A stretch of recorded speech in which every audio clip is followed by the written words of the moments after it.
क्या आप जानते हैं कि हमारे पृथ्वी पर सबसे पहला जीवन कब और कैसे उभरा? 4 अरब साल पहले जब पृथ्वी ज्वालामुखी लावा और तीव्र परावर्ती किरणों से लहूलुहान थी, तब कैसे अस्तित्व की पहली चिंगारी जली। आज हम ले चलते हैं उस रहस्य की ओर जहां विज्ञान ने अभी तक ताला नहीं खोला है।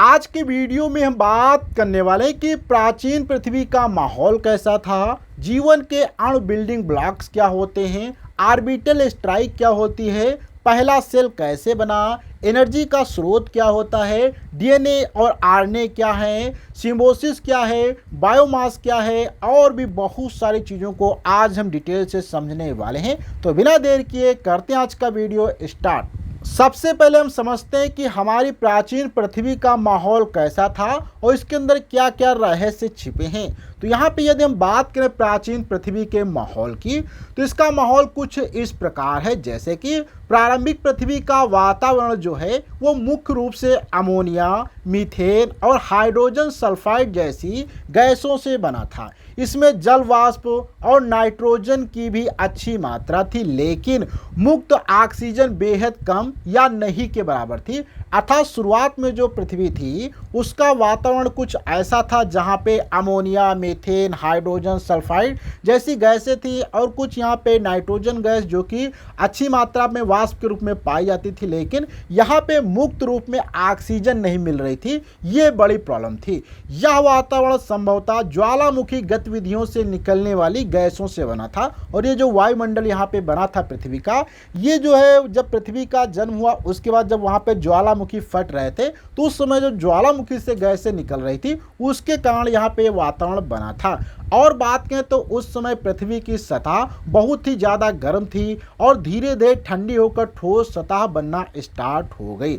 अब यहीं पे थोड़ा सा हम और आगे बात करें तो उस समय पृथ्वी की सतह बहुत ज़्यादा गर्म थी, लेकिन उल्का पिंडों के टकराव से अतिरिक्त पानी आया और बादलों के बनने से वर्षा हुई, क्योंकि उल्का पिंड जब इसके साथ टकरा गए तो अतिरिक्त यहाँ पे पानी आ गया और बादलों के बनने से वर्षा हुई, जिससे महासागर बने।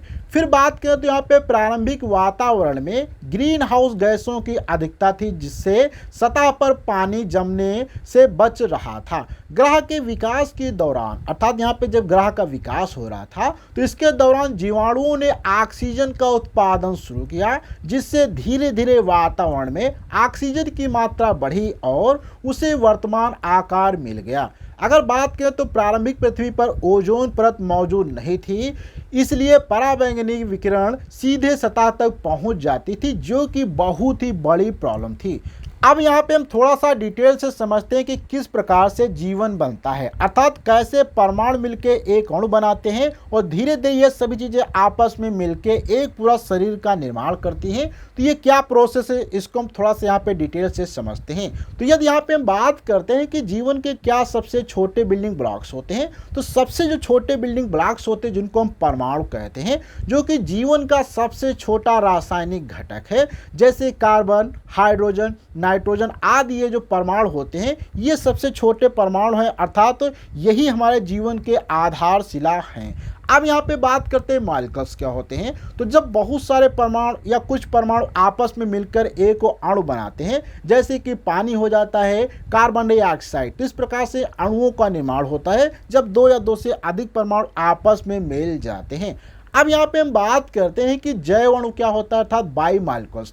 तो जीवन के लिए आवश्यक बड़े अणु जैसे कि protein, nucleic acid, DNA, RNA, lipid और कार्बोहाइड्रेट जैसे जब यहाँ पे अणु बड़े बनना स्टार्ट होते हैं, जिनको हम जैव अणु या बायोमॉलिक्यूल्स के नाम से भी जाना जाता है।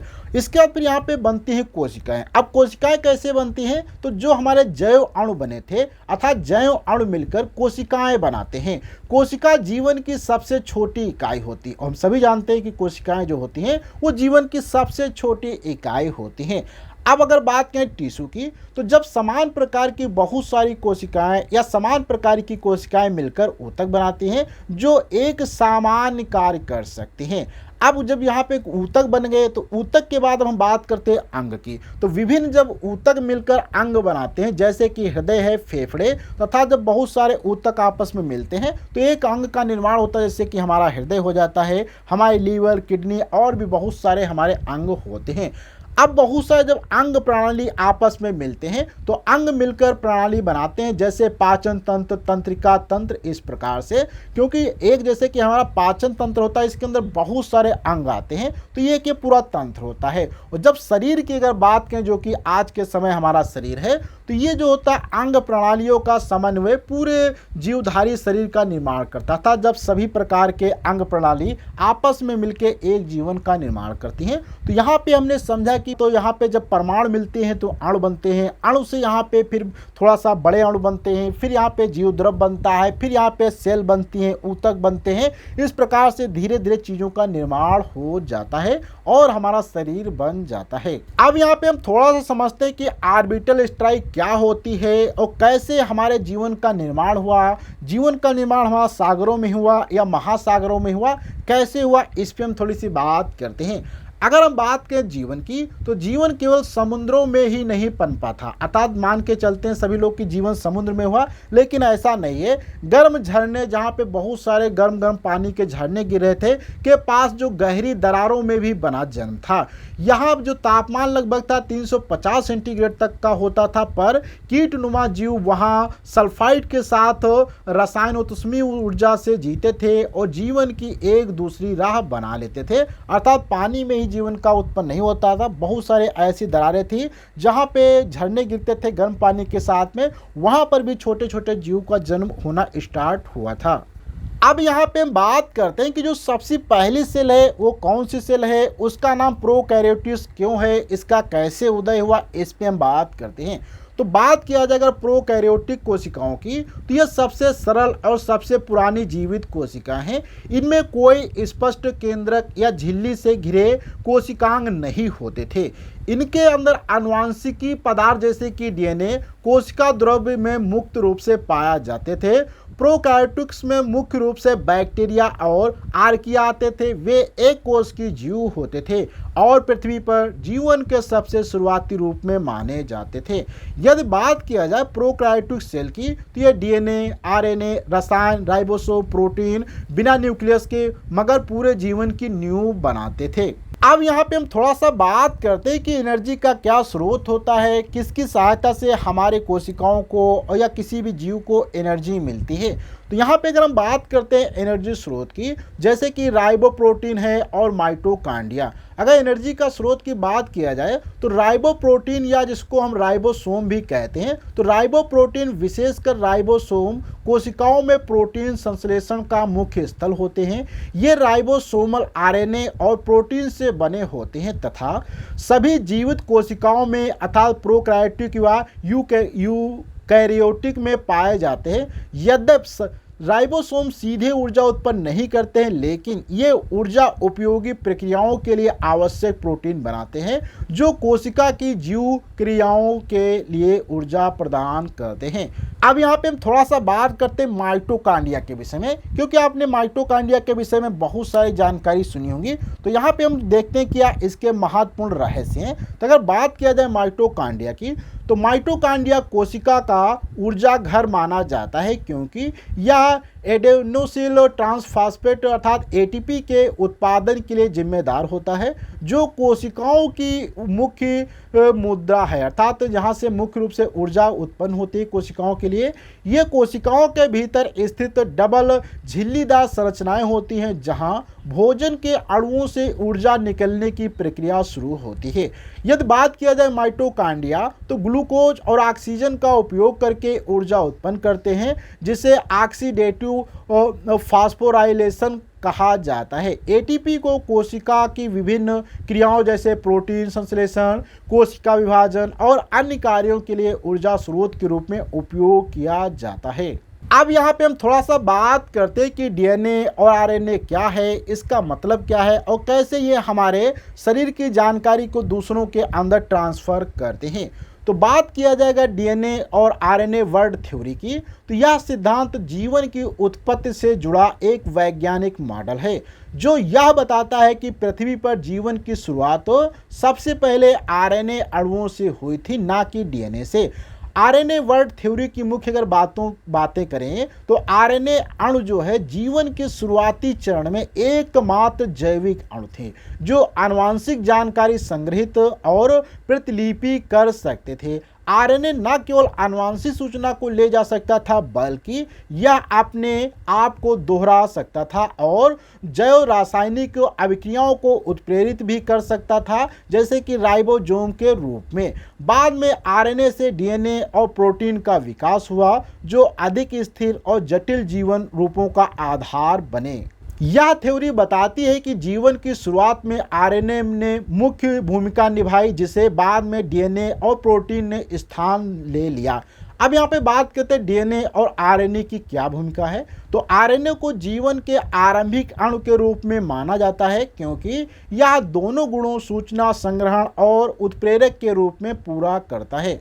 यदि बात की जाए डीएनए की, तो डीएनए जो है अधिक स्थिर होता है और बाद में आनुवांशिकी जानकारी के मुख्य वाहक के रूप में विकसित हुआ। अब यहाँ पे हम थोड़ा सा बात करते हैं कि सिम्बायोसिस क्या होता है और जीवन का सहजीवन सफर क्या है, इसका क्या मतलब है, इस पे हम थोड़ी सी बात करते हैं। अगर बात किया जाए सिम्बायोसिस या सहजीवन, वह प्रक्रिया होती है जिसमें दो या दो से अधिक जीव एक दूसरे के साथ एक साझा जीवन जीते हैं और इस संबंध में दोनों एक जीव को लाभ होता है। इस जीवन का सहजीवन कहा जाता है क्योंकि इसमें साथी जीव एक दूसरे के सहारे रहते हैं और एक दूसरे के लिए फायदेमंद होते हैं और यह पारस्परिक संबंध विभिन्न प्रकार का हो सकता है। अगर बात करें सिम्बायोसिस के प्रकार, तो इसमें बहुत सारे प्रकार हैं, जैसे कि पहला परस्परता था जिसे हम म्यूटेलिज्म कहते हैं। इसमें दोनों जीवों को एक दूसरे से लाभ होता है। उदाहरण के लिए लाइकेन, जिसमें शैवाल और कवक एक साथ रहते हैं और दोनों को फायदा होता है। वहीं पे बात करते हैं सहभोजता अर्थात कॉम्बिनेशन, जिसमें इसमें एक जीव को लाभ होता है लेकिन दूसरे को ना लाभ होता है और ना ही हानि होती है। उदाहरण के लिए बात करें, जैसे पक्षी पेड़ पर आश्रय लेता है तो पेड़ से पक्षी को फायदा होता है लेकिन पेड़ को पक्षी से कोई फायदा नहीं होता है।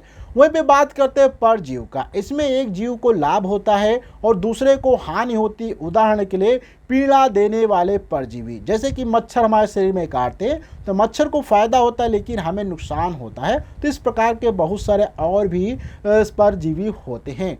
अब यहाँ पे थोड़ा सा इसी में और बात करें कुछ उदाहरण के साथ में, जैसे कि लाइकेन शैवाल और कवक के बीच सहजीवन है। अब यहाँ पे हम थोड़ा सा बात करते हैं कि बायोमास क्या होता है और बायोडाइवर्सिटी क्या होती है, इस पर हम थोड़ी सी बात करते हैं। यदि बात किया जाए बायोमास की, तो बायोमास का अर्थ है जीवित जीवों या हाल ही में मरे हुए जीवों से प्राप्त कार्बनिक पदार्थ, अर्थात जो बहुत ही जल्द में जीव मर जाते हैं उनसे प्राप्त जो कार्बनिक पदार्थ होते हैं, जैसे कि पौधे हो सकते हैं, जानवर हैं या उनके अवशेष हो सकते हैं या कोई भी जैविक कचरा शामिल हो सकता है। इसमें हम बायोमास का ऊर्जा का एक नवीनीकरण स्रोत होते हैं जो सूर्य की ऊर्जा को अप्रत्यक्ष रूप से यूज करते हैं। इसे जलाकर या अन्य रासायनिक और जैविक प्रक्रियाओं के द्वारा ऊर्जा में बदला जा सकता है। यदि बात करें बायोमास के उपयोग की, तो बायोमास से बिजली बनती है, ऊष्मा बनती है, बायोफ्यूल हो सकता है, बायोगैस है, ऊर्जा स्रोतों बनाए जाते हैं या जीवाश्म ईंधन के मुकाबले पर्यावरण के बेहतर और स्वच्छ और ऊर्जा स्रोत माने जाते हैं। अब यहाँ पे थोड़ा सा बात करते हैं कि बायोडाइवर्सिटी क्या है। बायोडाइवर्सिटी का मतलब है किसी विशिष्ट क्षेत्र या पृथ्वी पर जीवों की विविधता, अर्थात इसका अर्थ है कि विभिन्न प्रजातियों उनके जीवन के स्वरूप और उनके पर्यावरण में पारस्परिक संबंधों का समष्टि। बायोडाइवर्सिटी प्राकृतिक संतुलन और पारिस्थितिक तंत्र के लिए बहुत जरूरी है। तो दोस्तों, आज के वीडियो में हमने समझा कि जीवन की शुरुआत सिर्फ एक रासायनिक प्रक्रिया नहीं है बल्कि एक चमत्कारी सफर है जो आज भी जारी है। तो ये वीडियो आपको कैसा लगा, प्लीज आपको अपना फीडबैक कमेंट बॉक्स में देना है। अच्छा लगा तो लाइक करें, अपने दोस्तों शेयर करें। अगले वीडियो मिलेंगे, जब तक के लिए धन्यवाद।